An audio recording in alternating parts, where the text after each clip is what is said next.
And you are watching the Aftermath on 102.9, the game, Broad Street South Radio. Let's get ready. We got to talk about that despicable loss to the Atlanta Falcons. We're going to have a special guest who's an actual Falcons fan. So, yeah, just get yourself ready and let's do this.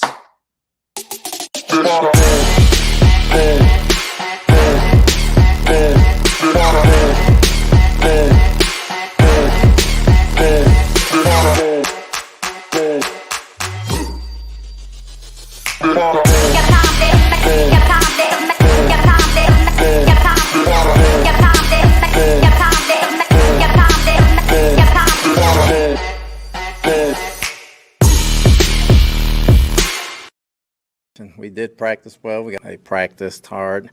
Everything looked like it clicked in practice this week. We had 3 good days of practice. He had a good week of practice. He had a good couple weeks. He's practicing good. We like the way he comes to practice every day. We'll have a good practice tomorrow. He's been practicing great. He's 2 weeks in a row now, as well as some good practices as well. So he had a good week of practice. Ron practiced well last week, and I thought he's been practicing well right now, so they have a good week of practice. They always practice hard. Yeah, as you can see, they practice hard. One thing they can't do is perform hard on the field. And a shout out and a courtesy to OCP Designs. I appreciate that. Thank you for that clip because that was epic. As we can see, all that don't mean shit. And before we even start, hold on. This is AJ Turn Up right here. And shout out to my co-host, Coach Slick, a.k.a. the British guy who's always fly and is on standby. He will not be here tonight, but he is with us in spirit, and I assure you he's going to agree with a lot of things that we said. So basically, the main theme of the reason why the Bucs lost, I want you to understand, was stubbornness. Stubbornness, and I want you guys to think and sit on that because that's what killed this Buccaneers team. That's what killed us. Stubbornness. Just dumb shit. And look here, guys. I know I try to always keep my composure. I try not to, do the flip-flop and filth. But fuck that. Tonight, we're going to let it hang out like Eddie Murphy raw. We're going to be raw tonight in this motherfucker. And we're going to bring on our special guest because he's a Falcons fan. Now, I know for Buc fans out there, it's hard to stomach, but damn it, they won, so you got to give them their props. Let's bring on our homeboy, Antoine Smitty Smith. What's up, Antoine? How you doing, sir? AJ, what's going on, my dude? Nothing much. Look, out of all the shit we talk about, good win. You guys won. You did what you did. Now, so I appreciate you. So, man, tell us about yourself, what you do, where we can find you, and what's up. Yeah, man, you can find me on YouTube, man, Smitty Sports Machine. I'm an Atlanta sports content creator, man, and I do all Atlanta sports, and I also talk about other topics if they hot. But mainly I get a lot of my content from my followers with their questions and comments and things of that nature. But I've been doing this since 2014, podcasting that is. I've been on YouTube about 4 years. But I'm just a sports fanatic, man. That's how I got into it.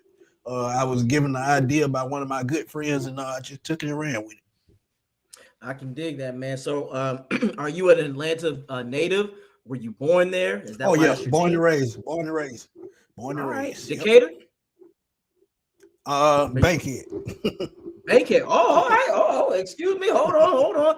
Hey, tell Clifford Harris I said what's up. Yeah. Met him a couple times. Pretty cool dude. Yeah. Oh, that's what's up. Hey, I was just joking, but see, hey, it's a small world. But all right, we gotta get this out the way. You won. So tell me how you feel about the win. And what's your take on your team? I feel great about the win, man, to be honest, because it showed no quit in the team. You saw the 3 turnovers. You saw it with your own eyes. I was pissed off at that. But, the game, the coaching staff kept the team focused, man. That's the key thing. And Desmond Ritter, with those 3 turnovers, that's 6 in the last 2 weeks. But problem is he etched it out of his brain. He led the team down the field and, led us to a victory. So I'm pretty happy about that going forward. Nah, man, I feel you. So let's check these comments out. So we got a guy that says blink and stitch, etc. Hey, that's my home. That's my home girl, man. She born and bred in Atlanta too, man. So she knows. Okay, is she a Falcon fan? Yes, she's one of my good friends, man. She actually made this T-shirt. Hey, that's a nice shirt, man. Shout out to you, Blink and Stitch. That's what's up. We appreciate it. We should have smoked your ass. Look, it's the opposite. We should have did that. We are the better team, and I want you to ask this. That was a tough one, but we got to clean it up. Yeah. But let's get back to Blink and Stitch. Let me ask you this. Blink, you got to be real. Is Desmond, and I want to ask you this, Antoine, is Desmond Ridder really y'all guy? Keep it a buck. Keep it a buck. Yeah, I keep it a buck. Yeah, he gonna be our guy. The head coach chose him, and he gonna go down with that ship. So hey, going forward, think about it. You don't have to pay $40-50 million for a quarterback. If you got a guy that can manage the game and call the plays and make the plays, I don't see a problem with it. Oh Lord, hey, you know what? You trying to be? Hey, I like that, man. Hey, I'm being real though, but think about it. Did you feel that? How do you feel about Baker Mayfield? Wouldn't you say that since he's your quarterback? Well, no, for me, Baker, this is my thing.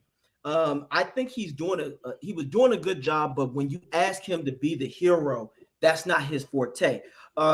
This is the thing about Baker and most quarterbacks. They need to establish a rhythm. They're not the Brady's of the world. The elite quarterbacks can turn it on anytime. Baker is not there yet. He's not that guy. Baker needs to get a rhythm so the offense can keep going. But with that being said, I want to go back to what you were saying. You guys fought. That is one thing that is pissing me off, and I can respect because it is a rival game. The Falcons, you guys let up. You were doing everything that you needed to do. You showed fight. You showed intensity. You showed the shit that we were supposed to do. As you said, when did you, when you were watching the game, when did you feel? So two moments. When did you have a moment where you was like, "Oh man, we about to lose this shit," and then the next moment you said, "Yo, we actually might win"? What was give me the first reaction? Oh, that Baker Mayfield 31-yard run at the end of the game. I thought that was it. I thought, it was over. But you gave us 45 seconds. Desmond really proved he could move the team down in that 45 seconds. And think about it. He had been having a bad game. So to see him do that and hit Kyle Pitts over the top, over a cornerback and under a safety, he's grown a lot in the last 2-3 weeks. Because 2-3 weeks he couldn't have made that throw. I'm gonna be real with you. Mm-hmm. And I'm gonna be real with you too. I'm gonna tell you this right now. Who y'all got next week, or do you have a bye week? Tennessee. Now Tennessee. Now I'm gonna be maybe like I said, you are divisional rivalry, so I do want a loss. But I'm gonna tell you this. One thing that you did that a lot of coaches are doing, which I don't understand why Bowles doesn't get this. And I called this on my own podcast. It's about Bucking Time. If you ever want to check that out, I said I know the secret to the Bowles' weakness, and so does your coach. Time. Right. You know what Ridder did that was nice? When they gave him time, he made the Buccaneers pay. I'm gonna tell you this right now. There was no reason if I was Bowles, I would have blitzed the shit out of Ridder. I would have made him beat me with his arm. And you want to know one of the most brilliant things y'all did when Carlton Davis was guarding Scotty Miller? I knew that was terrible. And in I called that before the game. Yeah, I said they had to attack Carlton Davis. They had to because you got Scotty Miller, then you have the guy that they just got, Van Jefferson. I said they had to take advantage of that matchup because y'all lost Murphy Bunn in the offseason. That was a big loss that nobody talks about. Yes, so you got to attack that team deep because that front seven, if they get you closed into a space, it's gonna be a long day. Yeah, and I do like this now. Your boy Tony Wright says the Atlanta Falcons defense has played well the entire year, even the losses they held water. Now that's one thing I can say, but here's my only issue: Mike Evans was cooking your boy. What's the corner, Jarrell, that was trying to guard him? Terrell, but let's be real. Be real. You talking about Terrell, you got to be real. Now, Mike Evans threw him that chicken wing. That's how he got open.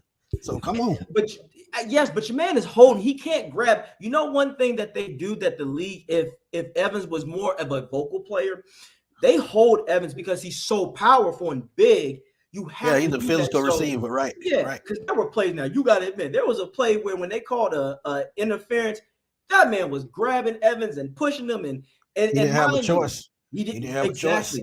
But no, that's smart football. Your corner said, "I'll take that than rather getting beat." Now, beat over the top, right? Yeah. everything that the Falcons were doing, you were just simply playing chess while we were playing checkers. If I'm the Bucs offensive coordinator in Canales, one thing y'all did was stop the run. You were stopping the run like nobody's business. And was there moments that you even looked at the Bucs and you knew what we were gonna do? But if you go back and look at my previous show, that was one of my keys. You got to make the Bucs one dimensional and make Baker Mayfield beat you. If you make make Baker Mayfield beat you, then you have a great chance of winning the game because y'all coming into the game, 78 yards a game, 26 in the lead. That's not going to beat anybody. So that was a red flag right there. So when I look at that stat alone, if they can't run the football and Baker Mayfield got to beat you, you got a great chance to win. And he had a great game passing, other than that interception at the end of the game. But, a lot of those yards were, mainly because that's all he could do. Mm-hmm. And I'm going to go with what Bo said. Bo says, if we can get control of the turnover, man, we would be a solid team. Now, Bo, only thing I'm going to disagree with you about, then we'll see what Ritter does against a team. Here's the thing. Tennessee they don't have to be a great team, but if you play the players and know the scheme, you're going to be just fine. We'll see how you guys do because you're 4-3. You're in the league. My only issue is, and I just feel the Bucs were the better team, but you played us better because you just you knew our weaknesses and you understood our strengths. Because you want to know where I felt that the Falcons won the game. Remember when Ritter fumbled the ball on the goal line and the Bucs got it back? The very next drive on that third down, that key third down, what did the Bucs do? They run to the left side like a dumbass. And you guys, it's the way that you stopped it. I said, "Oh my God, they knew what to do." Now I'm gonna tell you this, Smith. They ran the greatest side. Yes, they ran the greatest side. They should have done that. Exactly. If Baker bootlegs that shit, he could have easily ran because you all went to that side. If he bootlegs it, he could fakes it and pull it down and run the other way and run. Yeah, that was he might have ran 40 yards because none of you guys, you all knew the play. They bid on it, Yeah, he bid on it. So this is what I'm saying. You guys came out and you just said, we're going to let the Bucs beat themselves. And Higgins, I think Higgins said, "Smooth Smitty, what's happening?" And guess, we in here living. That's my big bro, man. That's my big bro. I got a pretty good following, man. So you just better be ready for it because they bring the pain, man. No, and I love it. Hey guys, look, just because we are rivals don't mean that we don't have respect. I love everything. Oh, it's our respect, always. Yeah. Shout out to you, Higgins. I appreciate you coming on and guys, spread the word. We can talk about this a lot. So let me ask you this then. Now, how did you feel when it came to the coaching? Like, if you had to give them a grade on how they played the game on offense and defense, what do you grade them at? I give them a solid B. The only reason they didn't get an A was because of the turnovers. What I took from this game, man, all together is coaching wise, I feel like they can use the blueprint from this game to going forward. And use this blueprint to help this team keep growing every week. Because they ran the ball well. They threw the ball and opened up the field, going downfield, which they didn't do much the first 5 games. But they did it this game, pushing it downfield, a deep ball to Scotty Miller, Kyle Pitts. They would just get the ball out, and I love to see what really is 76%. You can't ask for more than that, man. I would like to see them get the ball more in the end zone to those big guys, Kyle Pitts, Mac Hollins, and those guys. But coaching, man, I got to get them a solid B, man, because it was no quitting this team, and that's mainly because of Jerry Gray and Ryan Nielsen called the great game on defense. They held y'all guys in check to keep us in range to take this game. So that's how I give it a B, man. No, I agree. I think you guys, you didn't come in intimidated. Why do you think that? If you had to say, if you were thinking in the mindset, let's say you were assuming the team's mindset, why do you feel that they came in and played the Bucs the way that they did?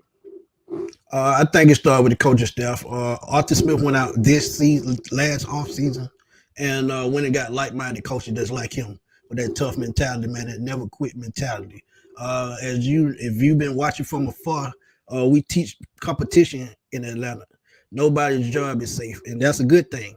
because when your job's not safe, you're gonna keep pushing forward every Sunday.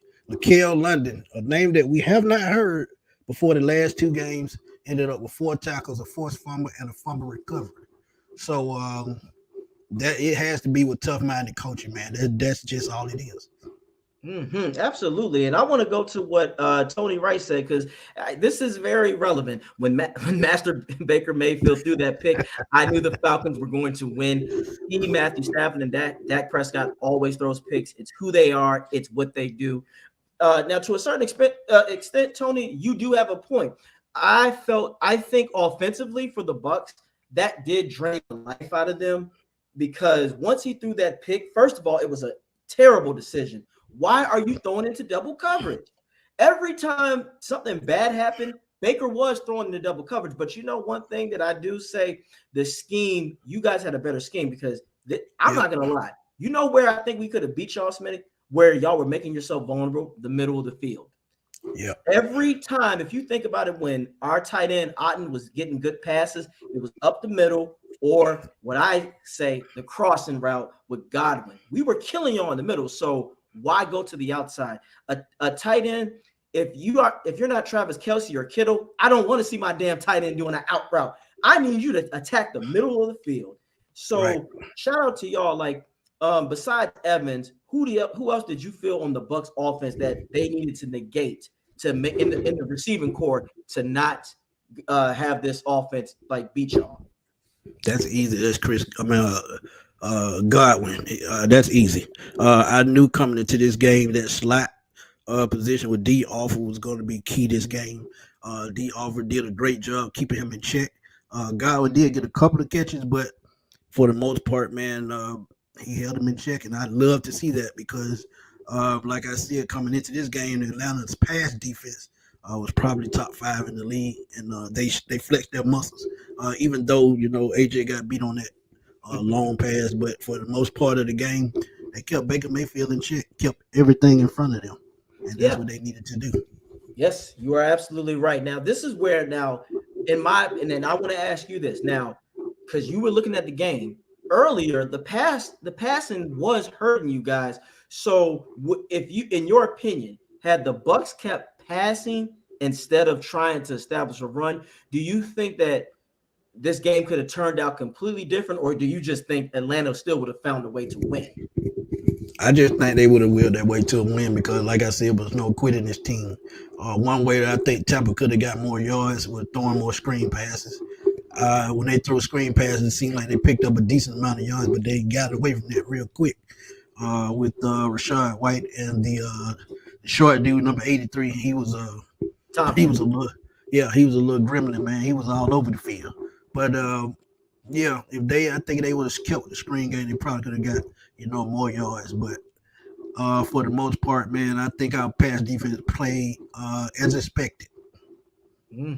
Yeah. Now, this is where I say I will disagree, because I think eventually what was killing y'all linebacking core is not you don't have the speed that the Bucs would have. That's our weakness.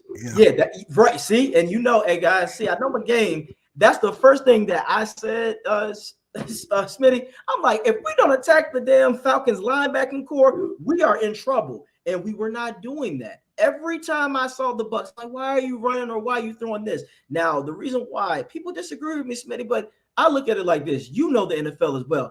People don't just magically start stopping things, because now it's a game of chess. If I'm going to keep passing, you know what I think your defense would have done? Y'all would have started loading the box maybe, then or backing out of the box. Then you could set up the run, because only one run play that was hurting y'all for a little bit was the HB draw or the delayed run. Right. That is what we should. If we would pass more, that would have exposed you. But you're right. You guys, I just feel like Coach said, the Bucs ain't about this. They ain't trying to do that. And let's just take there. And your running back, 84, he was just having his way at first. And I was just about to go there. Cordero Patterson and Tyler Algier. And I said this on my show yesterday. We talked about Bijan Robinson being pretty much a no-show with 1 carry, 3 yards. That ain't nothing. But maybe it was a blessing in disguise, because those two bruising running backs wore the defensive line down in Tampa. And we all know Vita Vea had an injury, and maybe that's what they took advantage of. Because we know with Tampa's front seven, when Levante David and Devin White get going, man, they hard to stop. And you saw it on a couple of plays on runs that went to the outside. When those two, when they zero in on you, it's just hard to get away from those guys. But what Atlanta did, they ran right at them, pushed them off the line, and then that's when they took the shots downfield. So I give y'all credit with that front seven. It's one of the best in the league. But when you got two bruising running backs, it's hard to stop. And no matter who you are. Absolutely. And you want it. I got this little thing where I got a pillow where I say no cushion. It's a big old cross through it. The cushion coverage was killing the Bucs. And that is why Cornell Patterson was able to go off, because the Bucs could not load the box. And Cornell is a strong runner. You didn't need Bijan. I think that was actually, like you said, it was a smart thing, because now the Bucs, him not being on the field, that keeps the Bucs guessing. Okay, well, what is Atlanta going to do? Because one thing that was killing y'all, or killing the Bucs, was the damn run when Ritter was scoring a touchdown. Every time he did a little fake run, I'm like, what are y'all doing? Load the box. Now, hold on. Let's hold on. Oh, you might have to play role. Our defense is elite, to be honest. I don't know about elite. I just hey, we top 5 now. I mean, you can't argue with numbers. Come on, man. Man. I look at it like this: the Bucs are that team where you caught us on the right day. Bowles didn't know what the hell he was doing, because here's the thing: we have you. What you guys did, you took advantage of a first time OC in Canales. He's learning, but he's not learning enough. I'm gonna tell you this right now.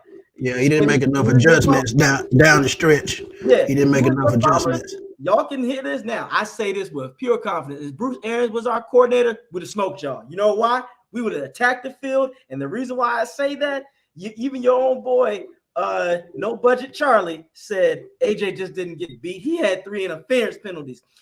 Everybody knows Arians is a no risk it, no biscuit guy. Evans would have been getting targeted, throwing down the field and everything. But like you said, y'all didn't. One thing I got to say Atlanta didn't. They didn't give up. You guys didn't give up the fight, and that's why. Hold on. What did Bucs say? I'll be quiet now, but when you Falcons leave again, exactly. You guys actually, the funny thing is, some of the experts picked y'all to win the division, and in a way, y'all are speaking it into existence. So now I'm sitting here pissed off because I'm like, damn it, these Bucs, they just. But y'all still in the top 6 or 7 when it comes to strength of schedule down the stretch. So y'all should be right there too. Shit, we should be. Keyword: a lot of people picked us to beat y'all, but again, the Bucs just laid an egg. Now, I just got to know this right quick. Yeah. Do you think it was a mistake firing Byron Leftwich, or do you think he just got the benefit of the doubt with the Tom Brady situation? Hell nah. I am glad we got rid of Byron. Oh man, you done got me started, Smitty. I am the president of the get this dumbass out of here. He is the prime example of that person that they got the job through special treatment. Byron didn't know what the hell he was doing. He was the person that just happened to have Brady in that squad, because look at what he did last year. The biggest pieces that they let go on offense last year was Gronk, which is arguably one of the greatest to play. So that will hurt you. Antonio Brown, but he wasn't like our centerpiece. What the hell did he do last season? No, sir. He's the way Canales called those plays. That was some Byron Leftwich shit yesterday. I was sitting here like, why are you trying to run when there is nothing there? We don't have the running backs to do anything. So no. If that was the case, why Byron ain't got a job? You know why? Them owners said this. They probably asked him the same questions. Dude, good point. You had all these people. Why is it that you couldn't do anything? So no, I'm glad. But also, again, check out the Aftermath 102.9, the Game Broad Street South Radio. And we got our man Antoine Smitty Smith in here. And we're going to bring in another person. You got a little time to roll with us, Smitty? Let's go, man. Let's go. We're going to bring in one of our other guests, Devin Sanguinet. Did I say it right? Yeah, you got it. Yes. And this is our special Falcon fan, Antoine Smitty, Smooth Smitty. So you know what? man, how you doing tonight though, Devin? Gonna be honest, still thinking about Sunday. Stuck with me. Yeah. You gotta let it go, man. You gotta let it go and move on to next week. Hell no. Look, next week is this I'll make Thursday. Oh my goodness. After this week, Smitty, I'm gonna tell you, I don't know. The Bills just lost against the Patriots, so they're gonna be pissed off. So I'm scared of that. Oh But boy. that's another Ooh, time. We'll talk. We're just gonna talk about this game. But Devin, just tell everybody. Give me your big three most frustrating moments of the Bucs game. Well, let's see. I mean, you kind of hit on the head with like the idea like we shouldn't even have running backs on our roster anymore. Like, at this point, what's the point? Keep Rashawn, put him at wide receiver, and cut Sneak Farm. I don't know with Sean Tucker. I kind of liked him, but I don't know if the coaching staff likes him anymore, and I don't know if he's good or not. Second thing is somehow, despite the fact that Dave Canales seemed to run it when he should have run it, like he forgot. maybe hearing our criticism, like in the game. Mm-hmm. And let's see, the third is probably we gave up 150 rushing yards to Cordell Patterson, Tyler Algier, and Desmond Ritter. Yep. You didn't even have Bijan, who is big.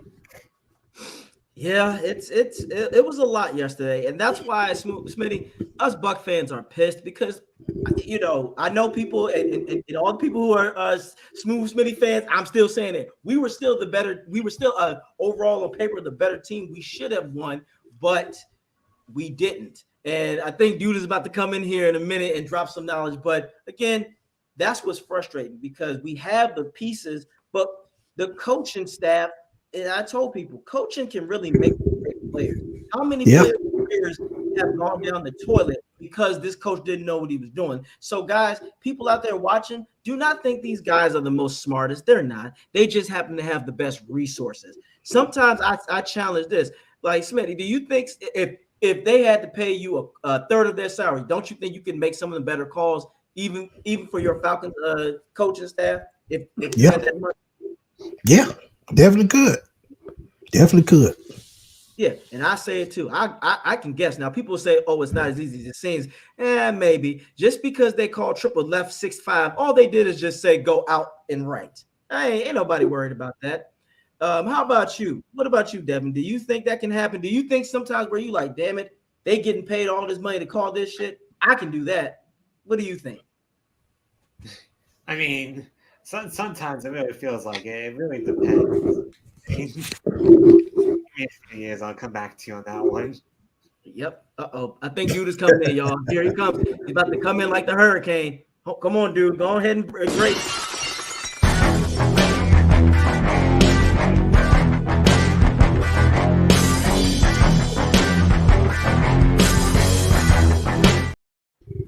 What's up, Dude? What the hell's going on? Hey guys. So What's what up? do you want to talk? What do you want to talk about? Anything, man. Just frustrations because as much as I'm smiling, I'm really just trying to be. I'm dying inside. Hey man, this little visit is all about logic. When the weakest part of your offensive line is the three guys in the center, I don't know, maybe run some off tackle shit. You feel me? That's exactly what they did. when you got Chris Godwin and Mike Evans, and you got Mike Evans consistently getting past somebody who's, I'll be nice and say, grabbing occasionally, you need to pick on that. When you got Jack Barrett getting burnt at the edge by a quarterback and then turning around and standing and putting his hands on his knees and staring, only to watch Antoine Winfield come all the way across the field and knock the ball out before they get in the end zone. That's a problem. Our little montage, and I'm going to play it because I'm not sure if everybody tuning in right now caught it. Our little montage about Todd Bowles. You want to set it up for me there, AJ? Yes, sir. Hold on. Let me go get that. Let me go put that in right now. Hold on. Let me find it. Because that shit was funny. I got to find it. Where is it at? Hold on, guys. I'm getting there. I got it. Wait a minute, Got it? Okay, thank you. We did practice well. They practiced hard. Everything looked like it clicked in practice this week. We had 3 good days of practice. He had a good week of practice. He had a good couple weeks. He's practicing good. We like the way he comes to practice every day. We'll have a good practice tomorrow. He's been practicing great. He's 2 weeks in a row now, as well as some good practices as well. So he had a good week of practice. Ron practiced well last week, and I thought he's been practicing well right now, so they have a good week of practice. They always practice hard. Yeah. We talking about practice. We're talking about practice. Now, here's the thing. Ironically, the Buccaneers did not practice today, but check this out. You know how they do their little simulated, well, we didn't practice, but if we did, these guys would participate, these guys wouldn't. Hey, this will make you shake a little bit, AJ. Chris Godwin would not have practiced today with a neck injury. Baker Mayfield would not have practiced today with a knee injury. Yeah, but he was favoring that knee during the game, so that's expected. Well, like I pointed out, hey, and thanks for showing up tonight, man. We appreciate the love. I pointed out about Baker, he's already 5'10" and squats down 6 inches every time he throws the ball, looking like a little garden gnome out here. Baker, you know you don't live at the Cleveland Stadium no more, right? Yeah. But that said, I do want to congratulate the Atlanta Falcons and their fans. First of all, showing up tonight to support their guy. Huge respect on that, man. We appreciate that. Second of all, you came into our house and you beat us. It don't matter how. It don't matter what happened, referee, streaker on the field. It doesn't matter. The scoreboard is all that matters. And right now, them damn dirty birds are sitting there in first place because they came to our house and took our lunch money. So much respect to them for that. But here's what I will say. Divisional games, there's 2 of those a year for each team. So we come into that pretty stadium, and you know, Pirates, we don't respect much when we get to places. So I do apologize for some of our fans, but people like be waiting, man. but people like AJ and my guy Devin and you, this is how y'all supposed to work together. Like right now, I got nothing but love for everybody in the comment section, sharing, liking this post, subscribing. We appreciate that. Come 1 o'clock when toe meets leather, I ain't gonna talk to you too nice until after the game. That's just how it rolls, man. Trust me, after that game, man, we before the game, the preview, man, we gonna talk much trash. Cause we gonna throw that together, man. Trust me, I got a great team behind me, man. Y'all got to bring it. Hey, we, as they say, it's gonna be brought, and we respect you. That's why when you reached out to us, I was like, hell yeah, we need to do this because AJ ain't scared. AJ comes with facts. Unfortunately, Coach Slick ain't here tonight, but that's all right. He's a little under the weather. I mean, he lives in the United Kingdom, man, all the way over across the pond. It's always overcast and rainy there. But that said, we're going to bring it, and we're going to bring it with style. We're going to bring it with flavor, and we ain't leaving without a victory. Hey, we'll see, man. We'll see. That's my Jameis quote. The way he talking about Baker Mayfield, hey, we might be sweeping y'all this year. Oh, I'm already on Team Trask, man. Trust me, already. Ask AJ. Why do y'all think they haven't went to Kyle Trask yet? Because he sucks too. Well, and here's the thing: at this juncture, if he does that, that's damn near condemning Bowles' job as the coach. If you switch this early and you don't get the results, because you're basically saying, I've given up on Baker. They can't have that Dirk Cutter situation where they're just swapping back and forth because that gets nowhere. So like I said earlier, we're in the same situation. Like I said, Arthur Smith tied to Desmond Ritter, so he's going down that. You have to down that shit, but the difference is Arthur Smith is the owner. He can do whatever the hell he wants. Bowles is not in that position. If Baker doesn't pan out, the only way that Bowles keeps his job is if Baker is injured.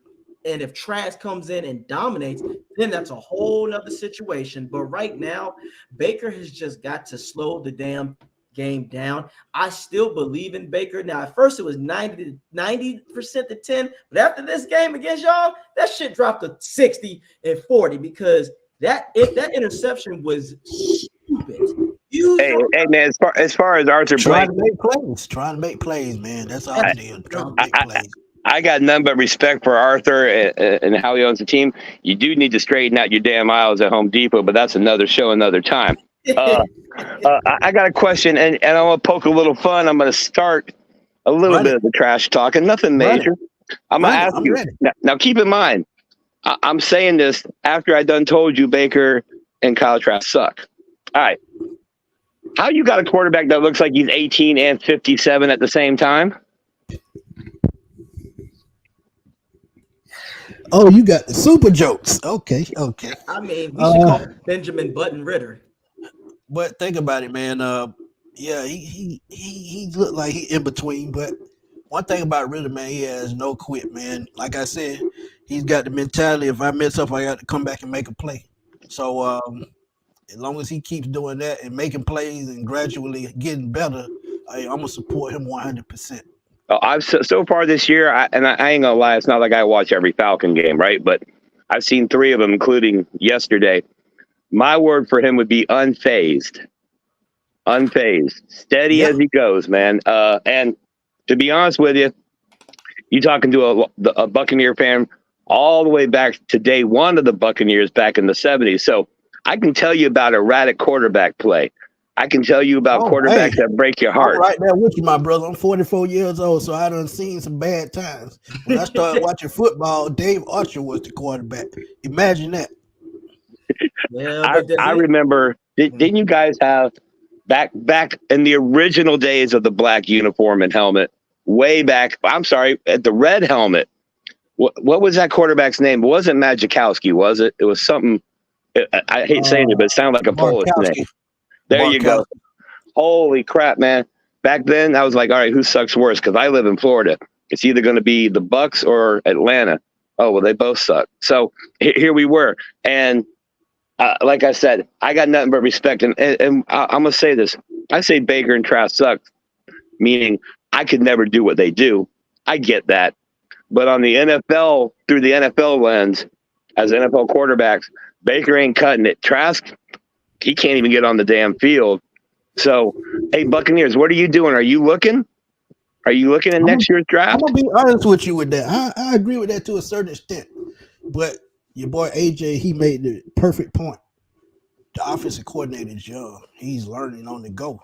So if he learns and picks things up going down the stretch, Baker might start to shine. But when you got a young offensive coordinator that's having trouble calling certain plays, of course Baker's going to look like that. So But I want to bring one more person on, because Smitty, I know your time is precious and your views are hey man, we good, man. But I want to bring Rick Hughes on from Bucs Live, because I want everybody to hear this shit, because this is something that I'm gonna say, and I want Canales to hear, because I know he got somebody sneak watching. So let's bring further ado though. We're gonna bring in Rick Hughes though. First of all, what's up, Rick? How you doing? Hey, good. How you doing? Good. I want you to hear this message. I'm glad everybody's here. So this is what I want to say, Canales. I'm a Bucs fan. I'm trying to believe in you, but look, this is coaching one-on-one coming from me, baby. And I don't care that I've never been to that league, but I've coached to a certain level. And here's the issue. I want you to understand, Canales. Play the players, not the scheme. You play a weakness of the players. The scheme is dead if the players cannot work it. Play to their strength. Your mismatches. When you play the Falcons, your first instinct, what side of the ball is weak? Linebacking core, good. We're going to destroy them and gas them out by throwing crossing routes, or we're going to take deep shots. And if they decide to not load the box, that's when we run the rock. So Canales, play the players, not the scheme. Bars.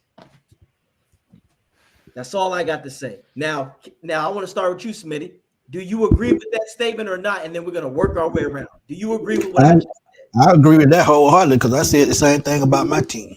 When you run the ball as good as we do, being second last year and coming back this year, being in the top 10, you got to use your strength no matter if it's working or not, because that's the only way you're going to open up the field. Facts. How about you? How about you, Devin? What do you think? I'm going to take it a step further and apply it to defense as well. Like, what are you doing playing zone with Carlton Davis and Jamel Dean? I know they've looked rough, but at the same time, you're calling soft zone on every 3rd and 10. It's like, of course they're gonna look bad because they're playing 5 yards off the receiver. And Christian Isian, I just saw the snap count. What's he doing playing 35%? He's looked better than Jamel Dean and Carlton Davis, and he's not even on the field. Facts. I understand. I Now, know he's supposed to be arrested. Rick, what about you, man? Did you agree with my statement where I said you got to play the players and not play the scheme? Well, if you can't scheme open Mike Evans and Chris Godwin, Facts. there's a scheme problem. So, yeah, I mean, when you're talking on defense, yeah, I mean, I don't get it. We were always this aggressive team, this aggressive defense, and for some reason, we've just stopped. I don't understand it. By the way, would it be okay if I bring a picture up real quick? Yes. I got to do this real quick. I'm sorry, just one thing. It's an early picture of Desmond Ridder. Okay, sorry about that. I think that's But the thing is, man, You're gonna pay for that. You're gonna pay for that. probably. Yeah, we already did. Facts. We already paid for it. You're gonna pay You're for that paying for yesterday. So, look, man. The bottom line is, the bucket. I was wrong. The Buccaneers. I said, we're beating bad teams, losing to good teams. We lost to an average team yesterday, and I mean, I get it. You can be I wouldn't excited say about average. your team. Yeah, you can be excited about your team. You're on the way up. I've got no argument with the fact Okay, that you're go on ahead. the Go way ahead. up. Okay, I think that's true, but I don't. I think you guys play Detroit. You guys play Philadelphia. Yeah, it's probably not going to look so good. And Well, that Detroit didn't look good yesterday. I The was real gonna say, we Detroit can't say came out that. yesterday. yeah, but Yeah. that's every my Every team gonna have a game like that. Yeah, I understand. that, exactly. Every team's Yeah, going to have a yeah. game that you just kind of can't explain. Yeah, I mean, there's at some point some kind of there's some outlier of a game. Now, listen, bottom line, the Falcons outplayed the Bucs Oh way yeah, more than the score we showed. left Way three more than the score touchdowns showed. on the field. Yeah, you can't Yeah. fumble on the one twice, and think that it's that anything different's gonna happen. I mean, they look bad. They look bad. They look really bad. The Bucs did. And the Buccaneers have a way at times of making other teams look good. So right now, I get it. If I'm a Falcons fan, I'm feeling good about myself. Let me tell you something. When we beat the Saints, we weren't saying, well, it's because the Saints didn't play well. And if you're a Falcons fan right now, you're not saying, well, it's because the Bucs didn't play well. Right now, you're looking at it going, we beat their butt. We won. We beat them. And that's what you should be saying as a Falcons fan. But when you lose, it's a different story.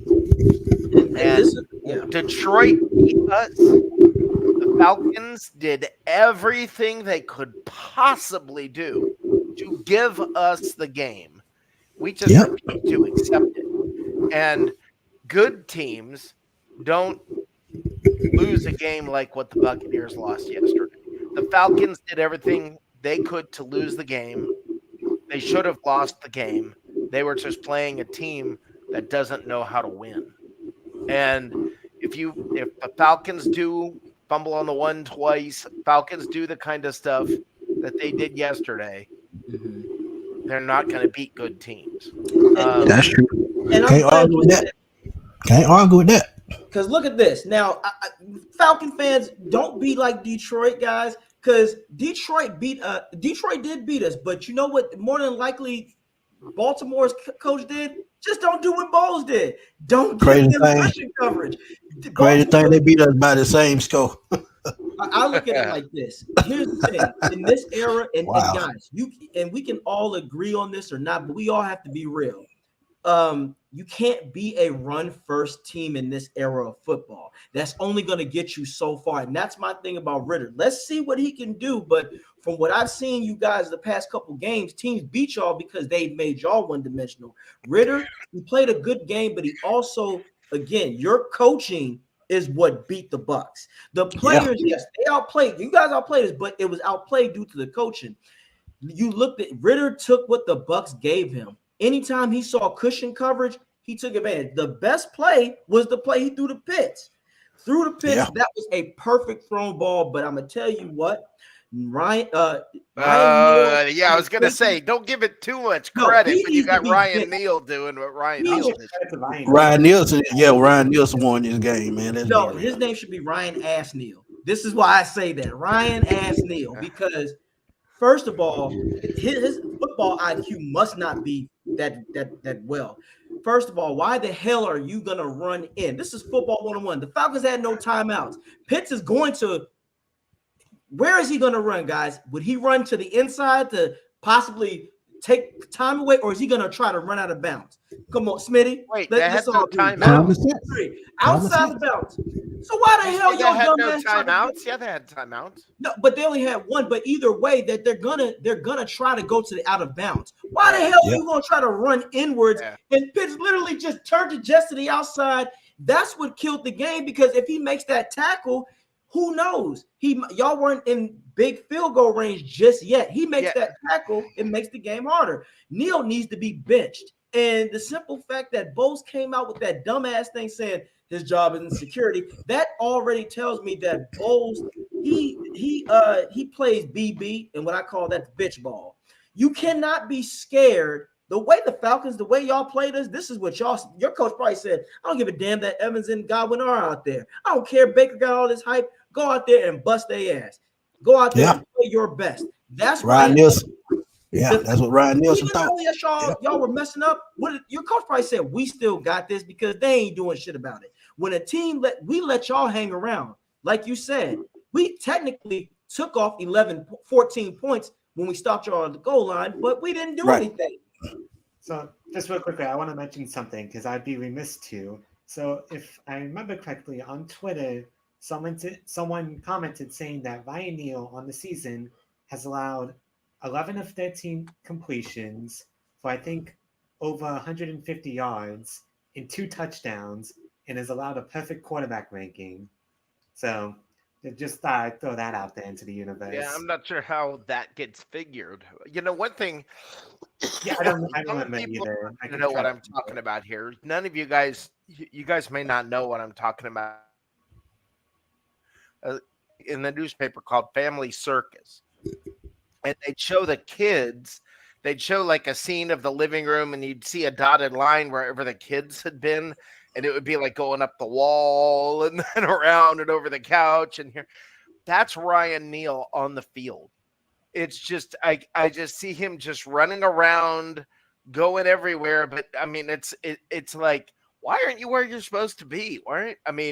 He's just wandering all over the place, lost. And I mean, that play, how do you fall for that bite inside?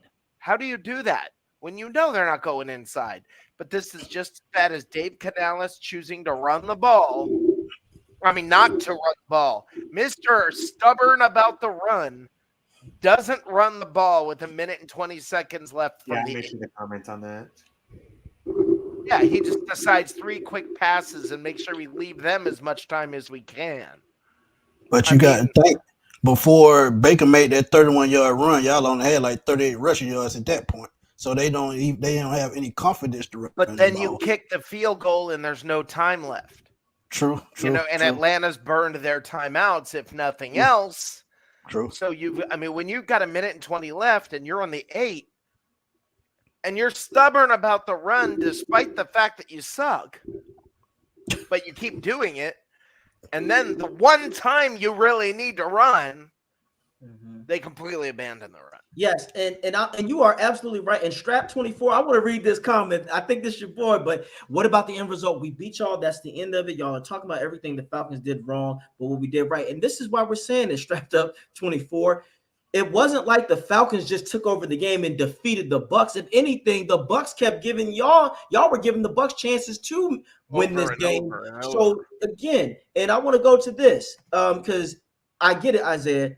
That is good, but in this day and age of the NFL, the running game is not going to get you where it's going to because defenses are going to be set to stop that shit. It happens all the time. You don't believe me? Look at Derrick Henry on the Titans. Yeah, he gets burned that's out true. by the end of the season. So That's true. Ritter is But- going to have to ascend if y'all want to be contenders. That's what we're trying to explain. Again, guys, we have to look. This was a good win, Atlanta.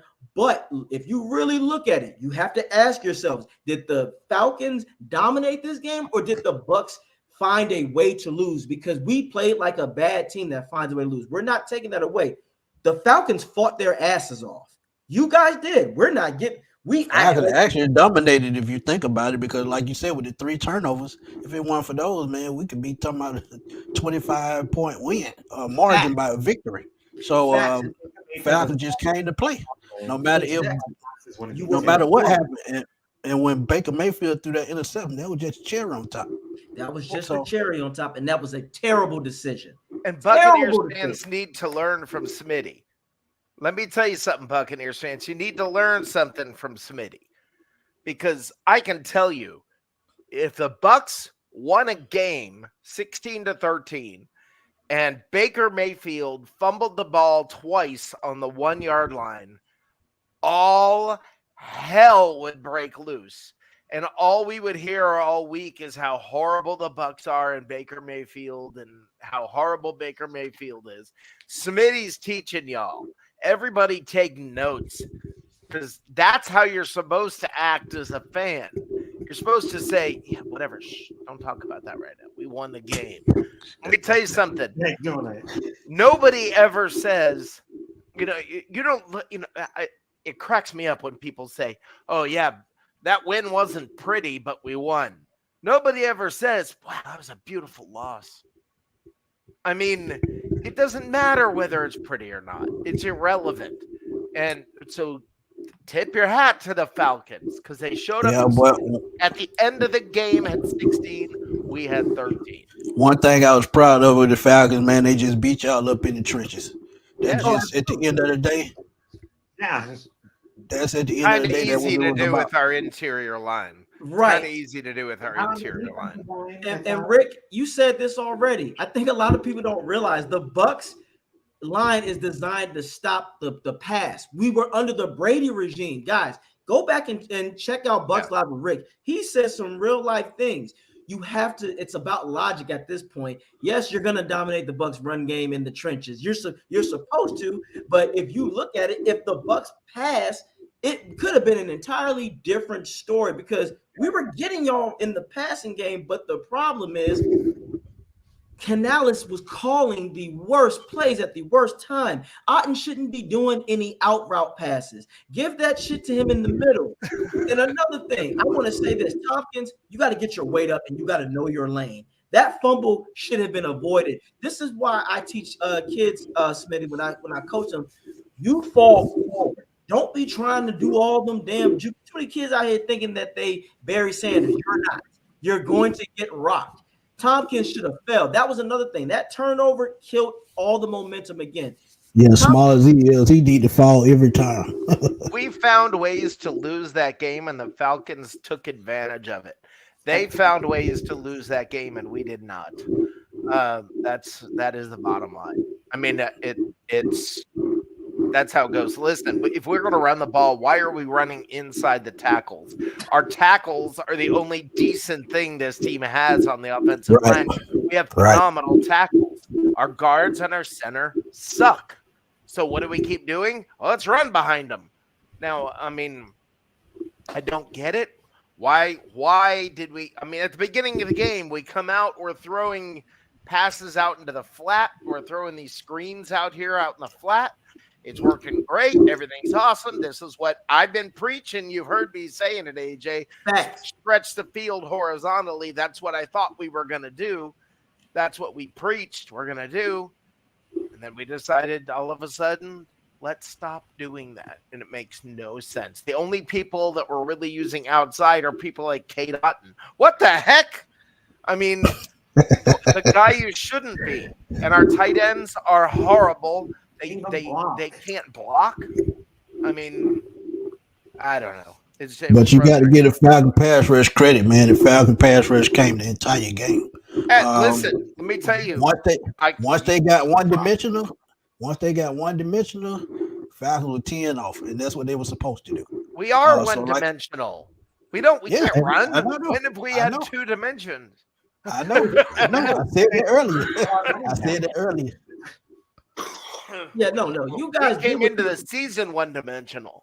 Yeah, you did what you needed to do, but I'll say this: the best sack y'all did was the cover sack on Baker, which was perfect. You did what you needed to do, but at that point, what he did was dumb. Because if you go back and watch it, if Baker just runs, y'all had nobody there. I don't think he would have got the first down, but he would have been close.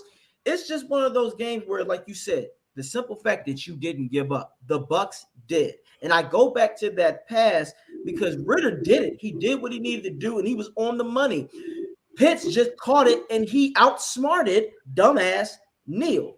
He put a move on him, and it's like when I saw that, that's when I said, okay, that's ball game right there, because they were like, no, AJ, don't look, they're barely in field goal range. I'm like, bruh, they took them out of it because one of the catches of the year when Pitts caught it, went behind his arm and put that thing back on, I was like, ugh. Yeah, and by the way, Angela Myers, her comment, salty much? Damn right we salty. Yes, I'm salty. What, are you happy after you lose? Yes, you're salty. But props to you guys. Props to you guys. I told you, man, I got some great followers, man. I keep telling y'all, I got some great followers. Yeah, absolutely. But props, props to you guys. You kicked our butt. You got I swear to you, you've got the nicest stadium that there is anywhere. I love your stadium. I love your stadium. I've said it many times. Tampa's stadium is awful. It looks pretty on TV, but the experience is awful. No, I think Atlanta's got a great stadium. I do. Here's where the salty part comes in. What do we call it around here? What do we call Atlanta Stadium around here? Megatron's butthole, and we'll see you there later. We will see you there later. Hey, we gonna be waiting too, because I'm gonna remember this.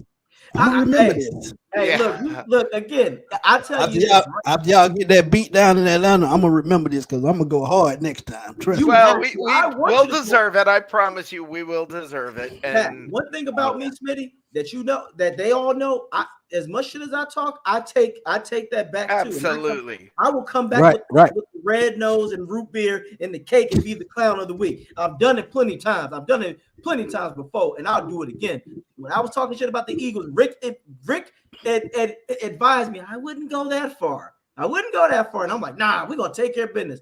I had to wear the red nose, man. You ever had to wear the red nose, man? That's a terrible feeling, man. We gotta wear that red nose. Like, guys, don't panic. We lost to the Lions. They're a good team, and I was like, fucking panic time. Hey, like I said, man. Same score, so I can't talk about it. I gotta run. I just wanted to stop in and say, all right, Rick, appreciate you, man. Smitty, nothing but props to you. I wish our fans could learn from you how to act like a fan. That's seriously come through December the 10th. Come through December the 5th. We're gonna do a Bucs and Falcon preview. Would love to have you on the show, man. No, I got no problem with that. I'm definitely. I've been to so many. I used to live in Atlanta, lived there for almost 20 years. What part of Atlanta? Everywhere from Midtown, a little bit downtown, and then like up Woodstock and Alpharetta. Moved around. Canton, Marietta. Okay. Yeah, but let me tell you, you could have. Where the stadium, the Brave Stadium is now, it's a half mile from there. That was my hangout spot, North Cobb. Yeah. So let me say this. on my way out the door because you have great fans. I hate the Falcons. Bye.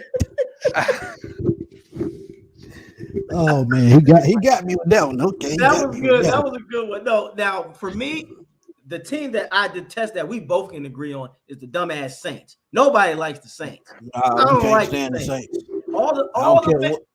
I don't everybody care here. any other team, any other 30 NFL team, but the Saints. Hey, everybody in the chat room, can we get a the hell with the Saints? Can we go Oh, hell? they No? already started. They are my folks already started. They started 20 minutes ago. We call them the Taints, When they the were- New Orleans Taints, the Stains, the Taints, the Aints, The the Stanks. Faints. That We what don't I like call the Stanks. Yeah. the Stanks. Yeah, we don't like them. So we, like I said with the Atlanta thing, y'all got us a few times, but like you said, it's gonna be a wonderful competition. Now, this is why I say, if you guys go in there and you manhandle Tennessee, then you will have my full respect. You will have it. You already got it now because you won. But my thing is, if you look at it from the Bucs team perspective, every time when a team takes advantage of us, the next week they'll play a team and shit don't go that way. Because Devin, you just said it. Right. We were talking about the way Detroit beat us. We were saying, man, that's a good team. And then they go play Baltimore and they get dog walked. But if you look at the game, both of you guys, they literally were playing a lot more man than the Bucs. They were playing man, and that's what happened. When you play man, it's chaos at the line, and you can mess up the timing with your receiver and quarterback. You want to do that. Right. We did not blitz y'all as much as we should have. I'm sitting here like, well, where the hell is Winfield? Why isn't he blitzing? That's why I want to see what happens. So if y'all go and just blow out the Titans, then I'll go, okay, shit. The Falcons might be a team that we need to look forward, like go, oh, we can't bullshit in December, but I just got a feeling if y'all lose, and if the way you lose because the Titans play man coverage, then we gotta exchange and chat But about that. you got to think though, they just lost Kevin Byard today, so that secondary got a little bit weaker. So the way Riddle was pushing the ball down the field against y'all, I love our chances against Tennessee. I got Sorry, you. we didn't make that deal. Really? We'll give him my deal. Hey, I think Mike Vrabel, he on the way out, man. I hate to say it. I hate Yeah, to he say could it. be.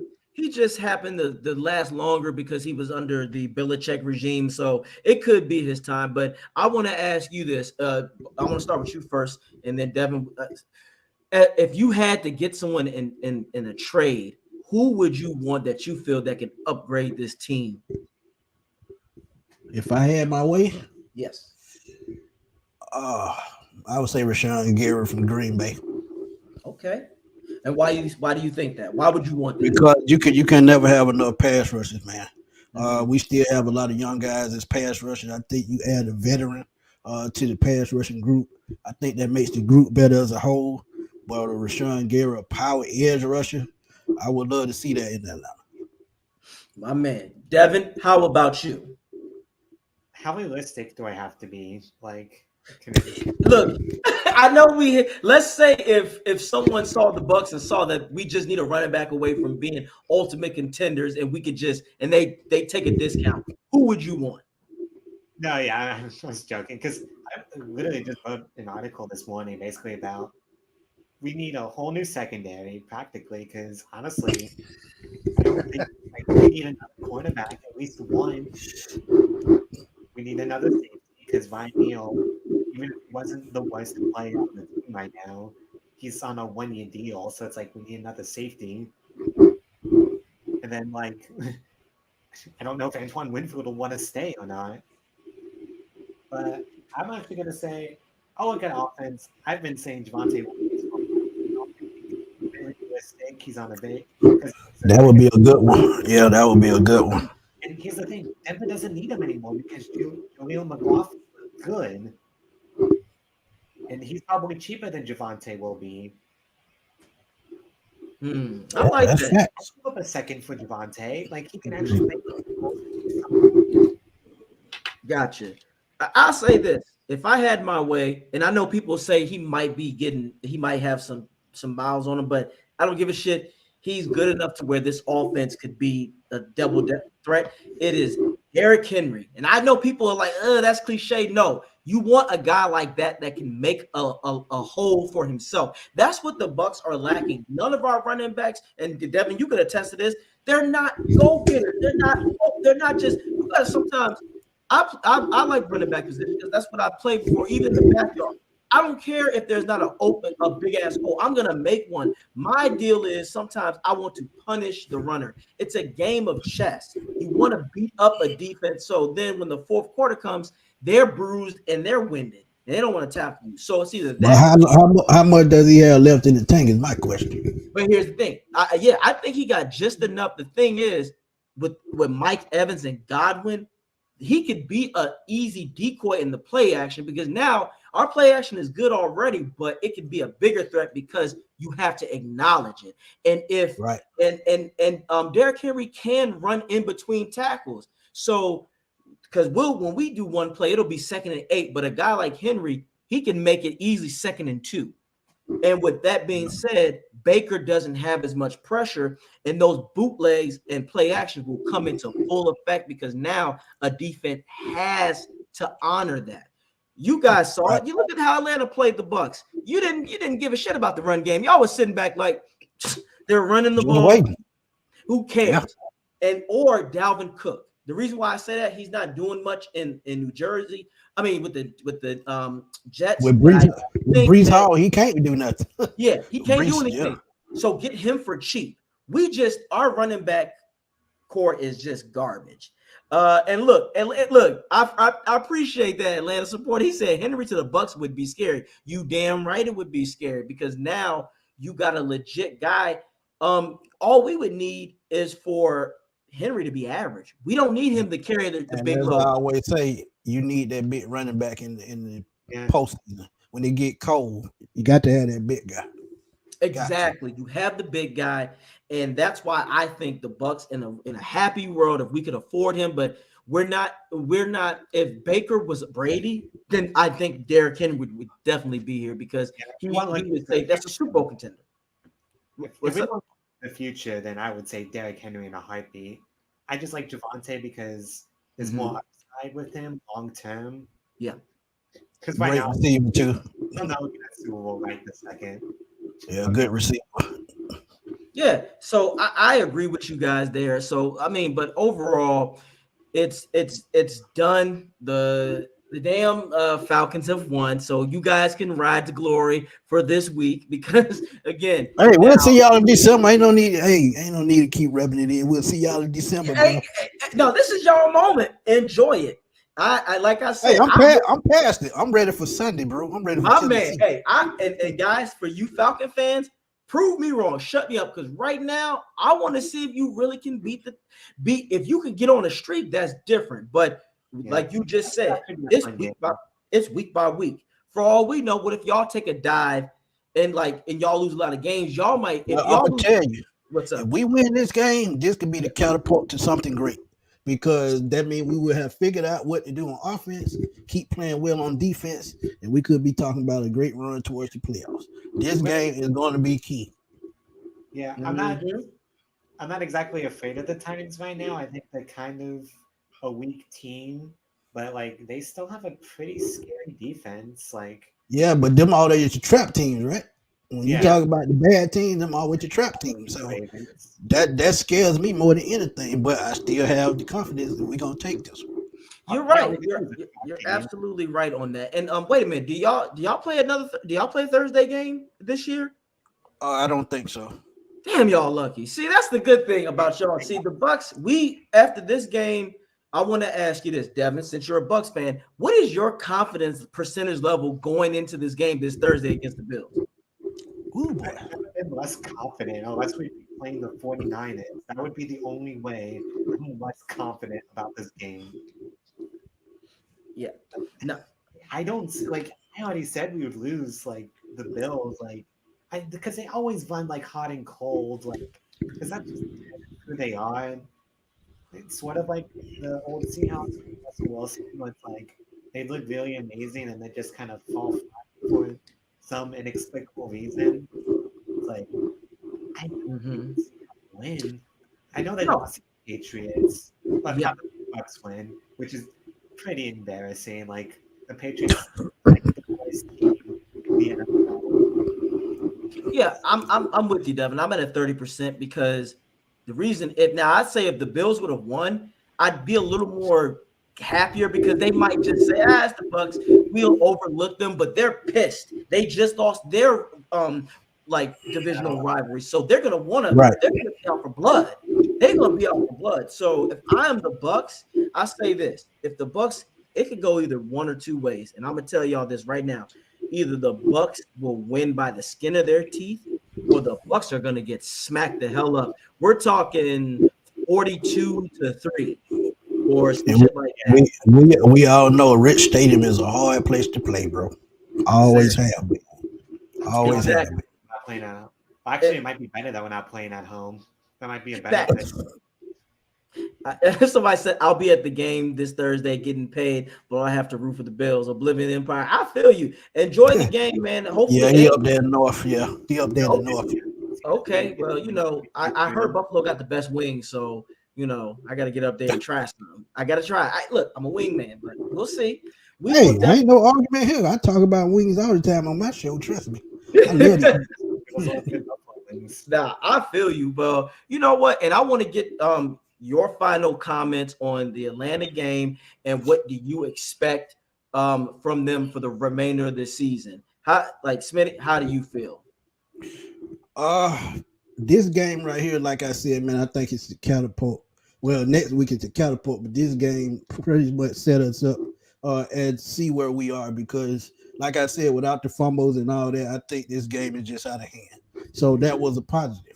But going into this game where they have two young quarterbacks, they still have an aging Derrick Henry, but he's not Derrick Henry this year.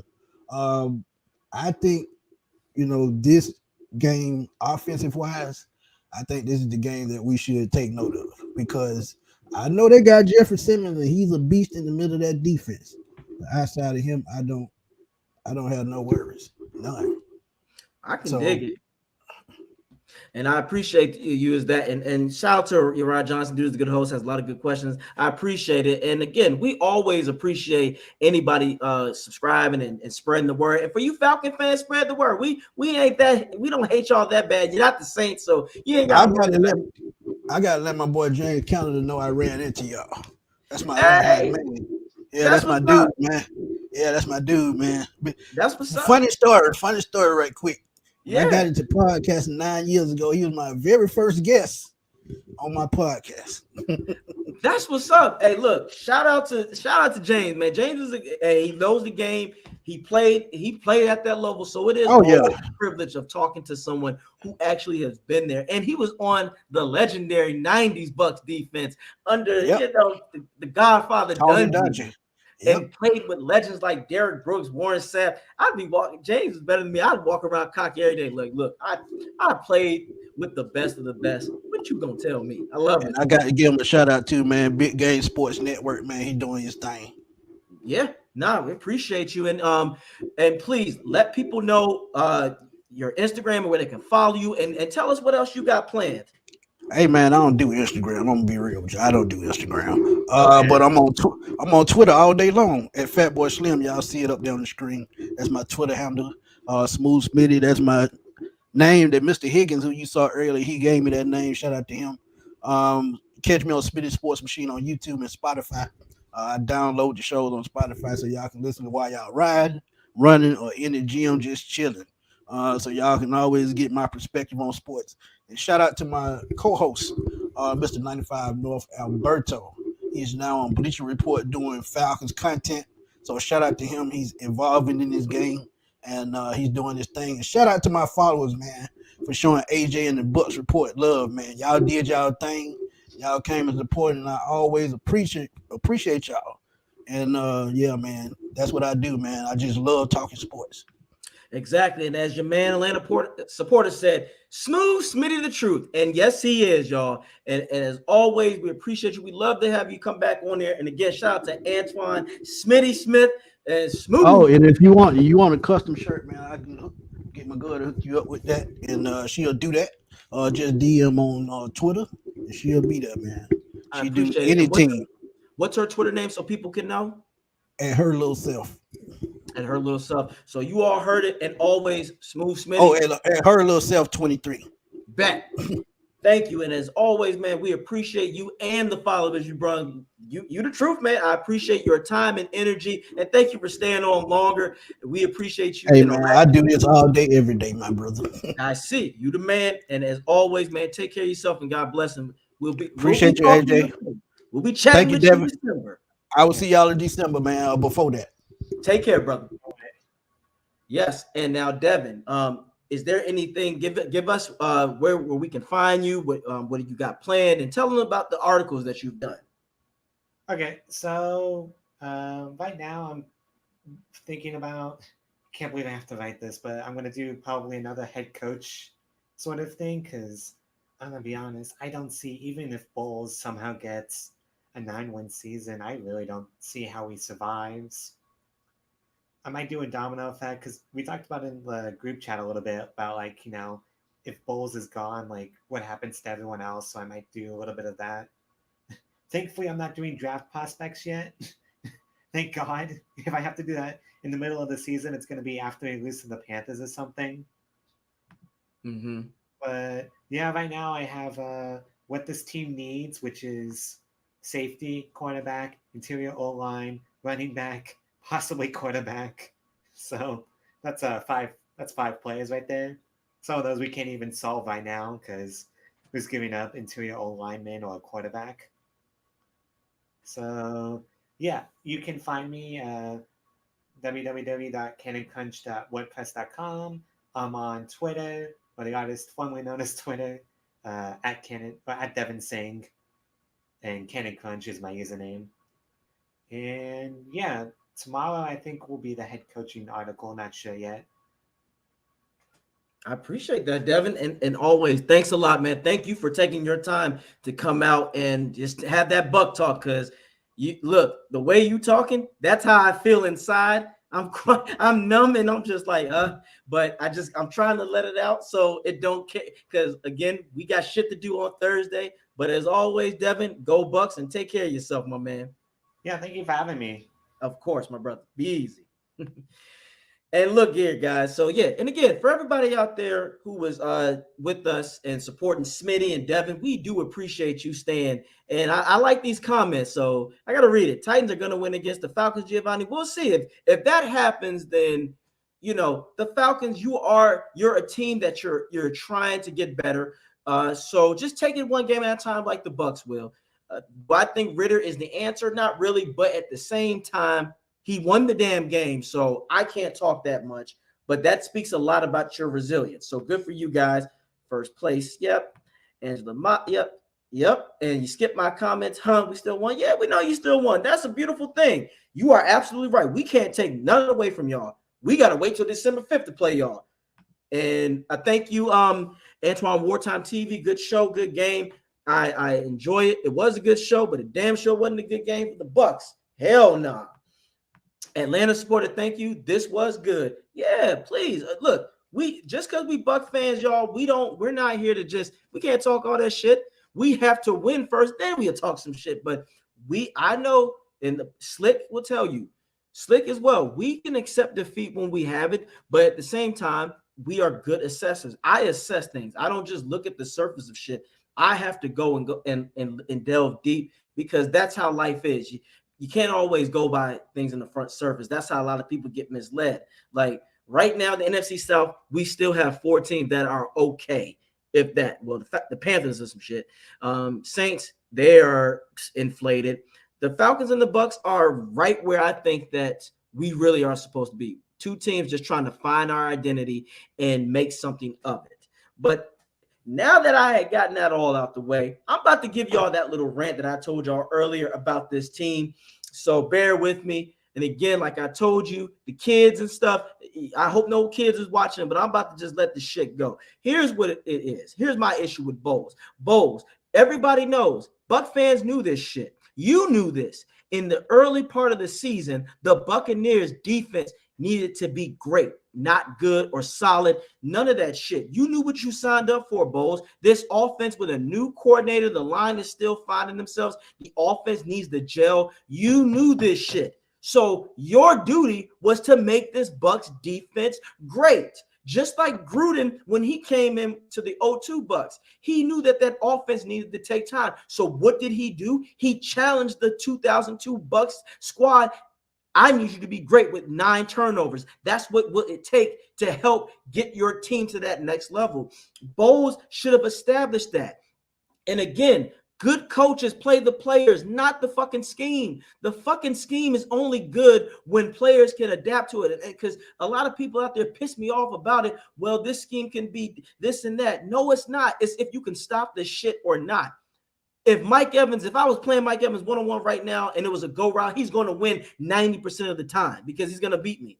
It's the same shit that we should have had against the Falcons. The Falcons defense, their weakness was the linebacking core. You should have attacked that with crossing routes. You should have done all of that. But let's get back to Bowles on that defense. Your duty should have been to put Ritter under duress all fucking game. You have Carlton and Dean that are better for man coverage. So why would you do a disservice to your players like that? And don't get me with that they're scared to be deep shit, because that's a punk ass mentality, Bowles. And you're guessing at that point. Go out there and try it first. If it happens, then it happens. Then you can go back to your shitty cushion coverage. But what you're not going to do, you're taking the intensity from the players when you do that zone shit. Defenses are going to get frustrated and they're going to get gassed. Your weakness in your scheme is time. I wrote that already. If I can see that shit, what makes you think other teams don't see it? The Falcons clearly showed you that, yes, you might stop us in the red zone, but we're still carving you up and we're flattening your defense. That's why every time at the end of games, when we played the Eagles, the Detroit Lions, and the Falcons, they are able to run the rock because the defense is tired. 216 weak linebackers, dog. Again, you guys won. You're good. Your team is trying to get there, but damn it, I'm going to simplify it. Are any of your linebackers Levante David or Devin White or Shaq Barrett?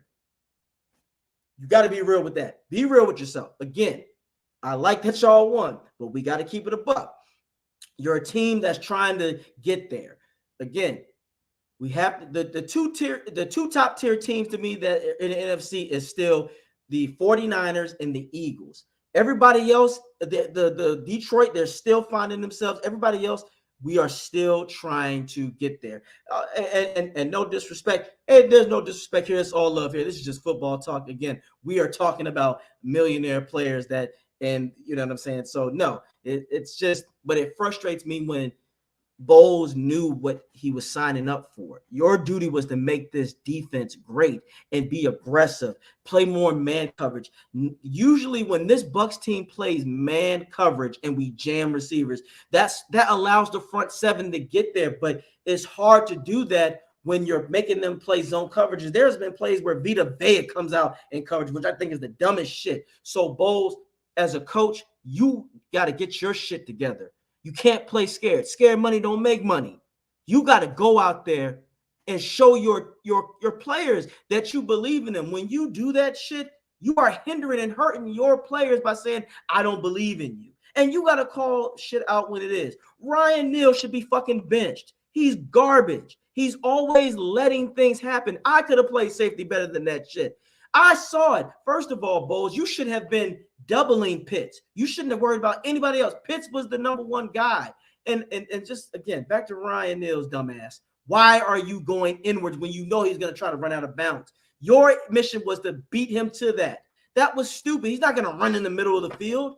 Man, you just get Delaney in here. So, Bowles, from here on out, being solid and good isn't enough, because I'm tired of people saying, well, the Falcons only scored 16 points. Yeah, that's 16. That's 3 more points than the Bucs, which they shouldn't have. Bowles, you have got to let this defense be great. You are hindering this defense from being great with your silliness. You need to do it. Christopher Cole said it best. Press man. That is what this team is built for. Carlton Davis is not built to play a fucking zone coverage. That's why Scotty Miller burnt his ass. And it's not Carlton Davis's fault. Davis was just only doing what you allowed to, Bowles. So you got to cut the bullshit in these press conferences, because I'm the person that doesn't play these games. I'm sorry. You're getting paid all this money. Give me a fifth of what you got, and I can do better than that. Yes, you are a good coordinator, but you know what being a good coach has to be? You have got to be able to admit your problems and do this and adjust. And I told you in the beginning of this video, stubbornness. So now that I have gone in on Bowles and the defensive side, that doesn't mean I'm absolving Canales. I told you, Canales, I'm sending this message to you. Play the players. You got Evans, elite. Godwin, basically elite. You got Palmer, elite speed. You have Otten, who can be good in the pass game. Crossing routes will help you. But again, use the pass to set up the run.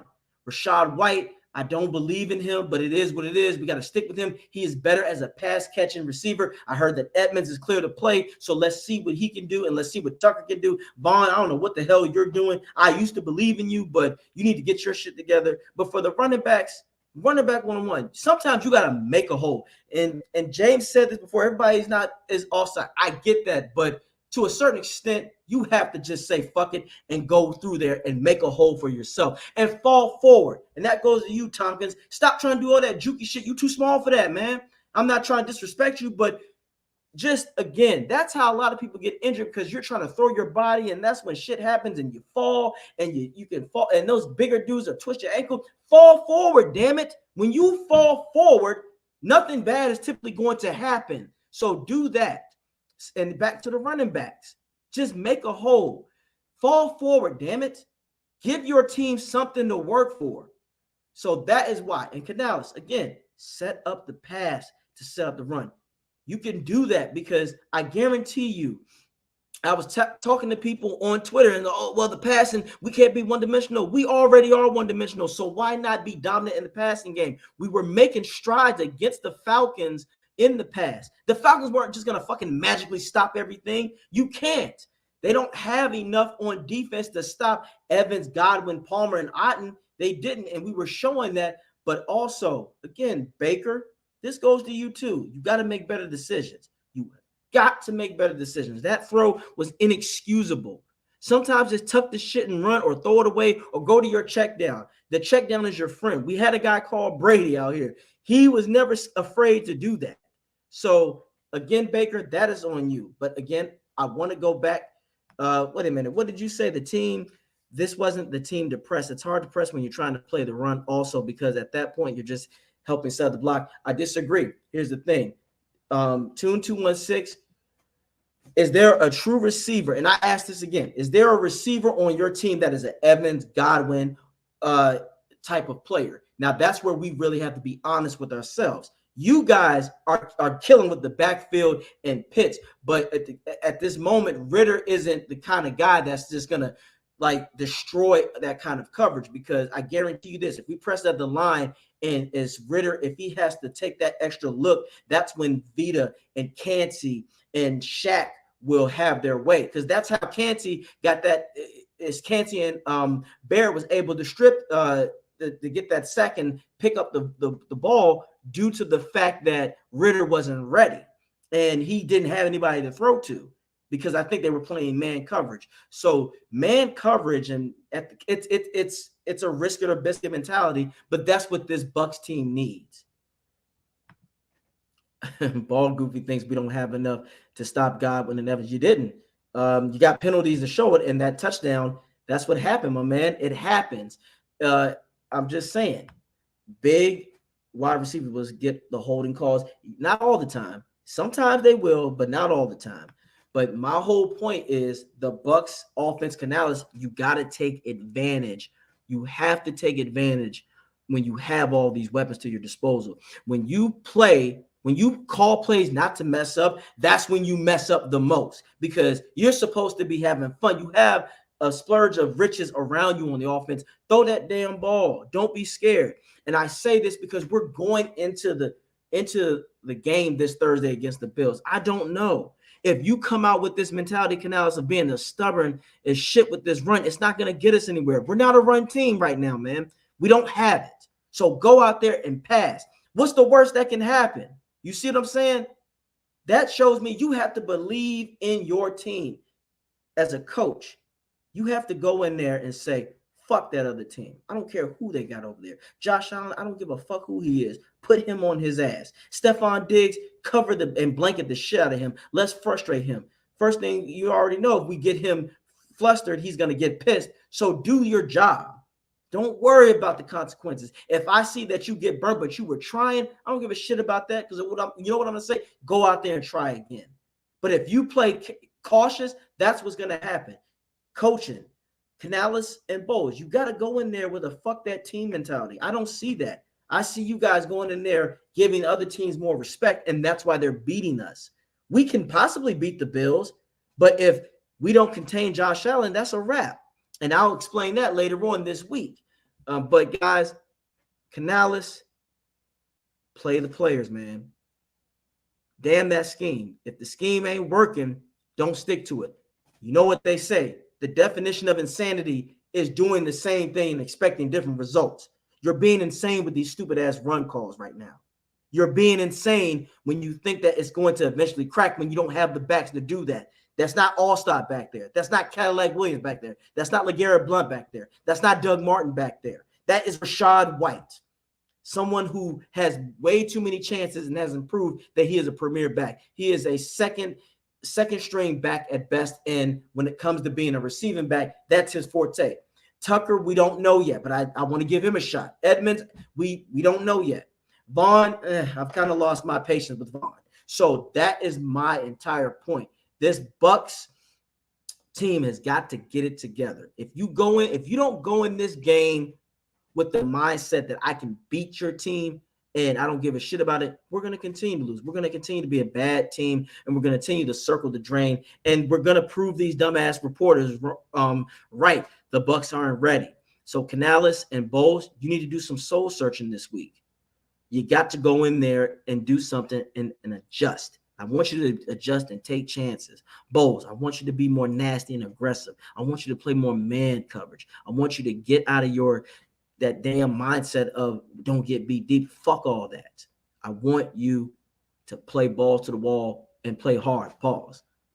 But I want Canales to have fun. I want Canales to get out there and take risks with this team. So that is what I want. I'm going to read these last comments, and then I'm going to get up out of here. So you said Falcons left 17 points on the board, maybe do more. Do you agree? I absolutely agree, but at the same time, it's not the way you expected. Look at it like this. The Bucs stopped them, and here's the issue. The Buccaneers didn't take advantage. Yes, we stopped y'all, but this is why I'm saying the Falcons are still a team in progress. Y'all ain't there yet, and that's fine. None of us are there yet. Obviously, the Bucs aren't there yet. It's just you gotta take it week by week, because when we beat the Saints, a lot of Buc fans thought we was on our way to the next level. You know, at first I kind of thought that, but I was like, let's hold our load, and see what happens when we play a team that's on the come up. And that's why Detroit was beating us the way we do, because our coaching staff has got to understand, if you don't, it's a must to adjust. When you don't do that shit, bad things will happen. So yes. Now let's read this for Christopher. Cansey's get off is epic. Yeah, Cansey, I think he's gonna be good. Now, I think Cansey's really gonna show out and be dominant by the end of the season. That's what we want, because we want him to carry that momentum into the next season. So I agree, Christopher Cole. I think he's gonna be just fine. But yes, in fact, yeah, 216. One thing I tell you, it's not that I'm just a Buc fan. I love the game of football. This is what I love. This is my favorite thing. Hell, I thought I was going to go pro, and I tell you what, it didn't work out that way. But hey, if any team called and said, AJ, can you do it? You give me a chance, I'm gonna do it. And like I said, I'm not scared to say anything about certain players or not. My thing is, all right. I'll just say I appreciate the comment, but I don't know if you meant to type it that way. But yeah, all right, I feel you. You're pretty fair. Yeah, I was like, huh? Yeah, I'm a fair person too. I'm a person of right is right and wrong is wrong. I don't give a shit what it is, because here's the thing. And thank you, Breezy. I would try. I've coached before, and I would love to do it. But I've had people come to me and say, "Oh, AJ, the game is not as easy as you say. I'm not here to say the game is simple. Nothing in life that's great is simple, but I damn sure will try. When I see these guys calling bullshit stuff like that, Bowles and Canales, that pisses me off because you are taking an opportunity away from somebody and you're getting paid riches. And that's the shit that you put out. That's why I tell people, don't let people's status and title scare you into not criticizing them. I don't give a fuck who they are. For me, it's like, what are you doing now? Yeah, what you did in the past might be is gravy, but that's then. What have you done for me lately? And that goes the same for players. I meant what I said by I could have played a better safety position than Ryan Neal. That was some shit. That was garbage. And I would love for him to say something because I challenge him like, look, man, give me a third of your salary and I'll go out there and do a better job. With Rachaad White in the running back situation, man, look, I tell everybody I'm like 5'7", 5'6", but I'm also yoked too. So, and I'll run up that I'll run in there. You know what I'm saying? Because my thing is, it's not about always breaking loose. It's a slow game of chess as a running back. Sometimes you have got to learn how to beat up a defense and eventually wear them out physically and mentally. That's why I fuck with people like Marshawn Lynch. He didn't always have 180-yard games, but he was that guy that could get you like 102 yards, but he ran that 40 yards to win the game. That's the real people I know. That's the real back. That's what true backs like Walter Payton and them used to do. And Smitty Sports Machine, December 5th, see you there. Absolutely, my man. We will see you there. And, you know, before the game, it's all love. But when that game starts, you already know what I'm going to say about the Falcons. You know, I ain't going to try to do the dirty bird in here. I don't want to get jumped or beat up. And I don't need Black Twitter from the Falcon fan base to fry me. So I ain't doing that. And yes, that's facts. Every player is certainly fair game to criticism. Absolutely, because they don't say shit when they get praises. And again, when they get them checks, they all right. So you gonna get criticized. And again, if anybody want to challenge me, I'm always ready. I'm ready. I'll do it. I just look. All I need is an opportunity. Yeah, shit. But I thank you all for checking out the Aftermath on 102.9 The Game, Broad Street South Radio. Please go out there and spread the word out here. And we love to talk football here, guys. We enjoy talking football. So please put your information out there, subscribe, and we will always check you. And if you would like, you can always check me out on my personal channel. It's About Buck and Time on YouTube. I break things down there as well. And also, if you go to my Instagram, AJ Turnup, you will see, you will go into my link and go to my store, and I got nothing but positive merchandise. And one of my biggest things that I always say is respect the process, and reality checks don't bounce. So with that being said, thank you for tuning in to the Aftermath. And as always, go Bucks.